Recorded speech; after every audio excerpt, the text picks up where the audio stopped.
अगर आप ये काम नहीं करोगे ना तो आपको खुद भी नहीं पता कि ये जो तैयारी है आपका, ये 1 साल से कब 3 साल की योजना में बदल चुका है और 3 साल से कब पंचवर्षीय योजना में बदल चुका है। ये देखो यार, इतना तो मुझे पता है, मेहनत हर बच्चा करता है, हर स्टूडेंट मेहनत करता है, लेकिन उसी में किसी का सिलेक्शन होता है और किसी का रिजेक्शन होता है। क्यों? ऐसा इसीलिए होता है यहाँ पर कि जिसने मेहनत थोड़ी स्मार्ट तरीके से की होती है ना, सिलेक्शन वहीं तक जाता है। जिसने मेहनत थोड़ी गाइडेंस में की होती है ना, सिलेक्शन उसी का होता है। यार मेहनत तो गधा भी करता है, मेहनत घोड़ा भी करता है, लेकिन आपको पता है कि जो सबसे ज़्यादा भाव इज्जत समाज में किसी को मिलती है तो घोड़े को मिलती है, गधे को कोई पूछता भी नहीं है। तो वही बात है, आपको मेहनत करनी है, मैं इसके लिए मना नहीं कर रहा हूं, आप बहुत ज्यादा मेहनत करिए, बहुत अच्छा काम करिए। मैं एक छोटी सी बात आप लोगों के साथ डिस्कस भी करना चाहता हूं कि आज के समय में आपको करना क्या चाहिए। तो आज के समय में आपको सफलता की 3 बातें ध्यान रखनी है। सबसे पहला तो आपको एक अपना स्मार्ट अप्रोच हमेशा बनाकर रखना है, ठीक है। जब भी आप सवालों को पढ़ते हैं ना, तो सवालों को पढ़कर थोड़ा सा चिंतन किया करिए कि यार इस सवाल को हम कैसे कम समय में बना पाए, क्या क्या और शॉर्ट तरीके हो सकते हैं। आज जैसे मैं मानो गुरुकुल में ट्रिग्नोमेट्री की मैंने आज क्लास ली, और ट्रिग्नोमेट्री की जब मैंने क्लास ली ना, मैंने उनके सामने क्वेश्चन रख दिया था, बड़ा सिंपल सा क्वेश्चन। मैंने कहा तुम इसके बारे में कितने तरीके सोच सकते हो, जरा सोच के बताओ। सबका एक ही तरीका आया, किसी ने 2 तरीके बताए। बट जब हमने उनके सामने तरीके रखे तो फिर उनको समझ में आया कि असल में हम कर क्या रहे थे इतने दिनों से, ठीक है।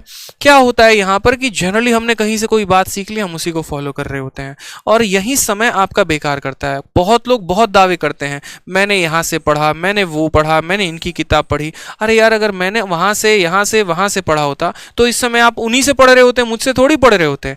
अगर हमने जिनसे पढ़ा है तो आप भी उन्हीं से पढ़ रहे होते, आप मुझसे नहीं पढ़ रहे होते। सीधी सी बात है यार, ठीक है। तो ये मुझे समझ में आता है यहाँ पर कि हाँ ठीक है, आप इस बात को समझिए। जब हम पढ़ाई करते थे ना, जब हम सभी क्वेश्चंस को लगा रहे होते थे, जब हम किताबों को देख रहे होते थे, जब हम मॉक को, तो उनके पे हमने खुद के सॉल्यूशंस पे काम करना शुरू किया। सारे के सारे टेक्निक्स मैंने खुद अपनाए। कैसे कोई क्वेश्चन, अगर मानो कंपाउंड इंटरेस्ट का कोई बढ़िया क्वेश्चन आ गया, तो उसके ऊपर रिसर्च करना शुरू किया कि इसको और शॉर्ट में कैसे बनाया जा सकता है, ठीक है। एवरेज का कोई सवाल आ गया तो इसको मैं कैसे बैलेंस करके बना सकता हूँ शॉर्ट में। इसीलिए आप चाहे मेरी परसेंटेज की वीडियो देख लो, चाहे आप मेरी एवरेज की वीडियो देख लो। एवरेज की वीडियो डाली है ना 8 घंटे की, पूरे यूट्यूब के इतिहास में उठा के देखो। अगर मेरा वाला कंसेप्ट पूरे यूट्यूब पर मिल जाना तो मैं बता दूंगा, पूरे भारत में वो कंसेप्ट कभी भी किसी के पास नहीं है। वो कंसेप्ट मेरे पास है, वो मेरे बच्चों को पता है कि वो मैं पढ़ाता हूँ। कंपाउंड इंटरेस्ट का जो तरीका पढ़ाने का है ना, वो मेरा अपना तरीका है, किसी का कॉपी पेस्ट नहीं है यहाँ पे, ठीक है। इस बात को ध्यान रखिए।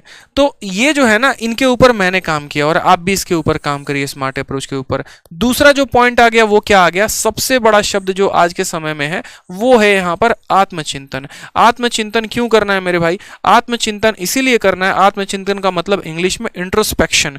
इंट्रोस्पेक्शन इसीलिए जरूरी है क्योंकि आपको क्या लग रहा होता है बहुत बार कि आप सही कर रहे हैं, बट असल में आप सही नहीं कर रहे हैं, ठीक है। आपको ये बात पता ही नहीं कि आपका जीएस में पूरा लुटिया गुल हो रहा है मेरे भाई। 10 नंबर से ज्यादा नहीं आ रहे, मुझे पता है 10+ स्कोर करने वाले काफी कम स्टूडेंट है यहाँ पे। 10+ स्कोर तक आप नहीं कर पाते हैं, फिर भी आपको लगता है कि नहीं मेरा सही जा रहा है। आपको यह भी पता है कि अगर मैं एक अच्छा वोकैबुलरी पूछ दूं, जैसे मान लीजिए कि अगर मैं आपसे अभी ये बात पूछ दूं कि प्लेथोरा का मतलब क्या होता है, बहुत सारे बच्चे सुनेंगे अरे पहली बार ये शब्द सुन रहे हैं प्लेथोरा, ठीक है। अरे यार प्लेथोरा कई बार पेपर में पूछा जा चुका है, लेकिन फिर भी आपको नहीं पता, ठीक है। अगर मैं बोल दूं हिट द बकेट ईडियम है, हिट द बकेट का मतलब क्या होता है नहीं पता। अब इसके ऊपर भी आप फोकस नहीं करते हैं कि आपकी वोकैबुलरी पूरी की पूरी गुल है, ठीक है। अगर आपसे थोड़ा बहुत करंट अफेयर पूछ दिया जाए, भैया पूछो मत, कुछ भी करवा लो, करंट अफेयर मत पूछना, ये अपने को नहीं आता है, ठीक है। रीजनिंग में अगर ढंग की सीरीज दे दी जाए, सिलोगिज्म दे दिया जाए, नहीं आता है। तो ये इसीलिए आत्मचिंतन जरूरी है। हर वीक आप जो है अपने संडे को बैठो, खुद को समय दो, क्या दिक्कत है, अपनी कमियों के ऊपर काम करो, ठीक है। बहुत अच्छे, एक भाई साहब डिस्ट्रक्शन लिख रहे हैं, खतरनाक, वाह वाह वाह, ठीक है। देखो प्लेथोरा का मतलब होता है बहुत ज्यादा, किसी भी संख्या का बहुत, मतलब अगर मैं यहां पर लिख दूं कि मेरे पास बहुत सारी किताबें हैं, तो वहां पर बोलेंगे प्लेथोरा, ठीक है। कि मेरे प्लेट में थोड़ा थोड़ा मत रखिए गुलाब जामुन, मेरे प्लेट में बहुत ज्यादा रखिए, हम ज्यादा मिठाई खाते हैं, तो वो वाली बात हो जाती है।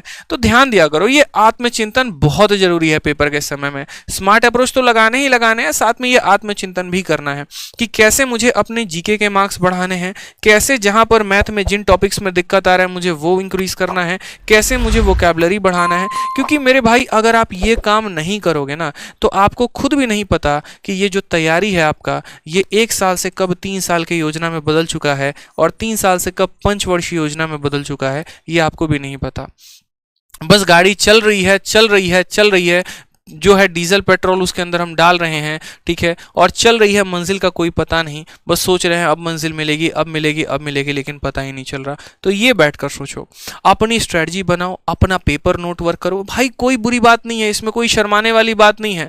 बहुत लोग जो है ना, थोड़ा सा जो ज़्यादा हो जाता है, 1-2 साल का जिनका तैयारी का हो जाता है, वो बैठ के सोचते हैं अरे अब ऐसे मेरे दिन आ गए कि मैं बैठ के स्ट्रेटजी बनाऊंगा, मैं पेपर पे लिखूंगा, मुझे क्या काम करना है। भाई इसमें कोई बुरी बात नहीं है। हर हफ्ते मैं ये काम करता था।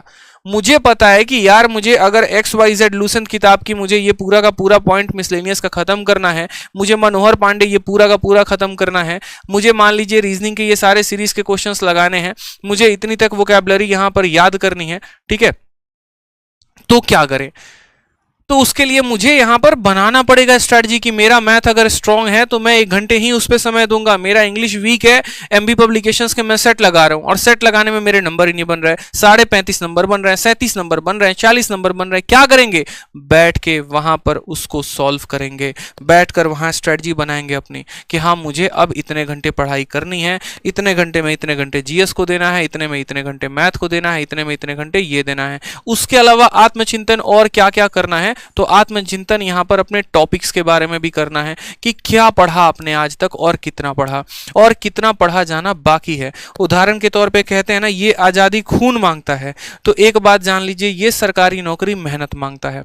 समझ में आया? जिसने मेहनत की है सफलता उसी को मिली है, जिसने मेहनत नहीं की ना वो सफल नहीं हो पाया है। तो मेहनत करो मेरे भाई। मेहनत जो है ना, ये आत्मचिंतन से ही समझ में आएगा कि लूपहोल्स कहाँ कहाँ पर हैं, ठीक है, कहाँ काम करना है, किन किन पॉइंट्स पर काम करना है, किन टॉपिक्स पर काम करना है।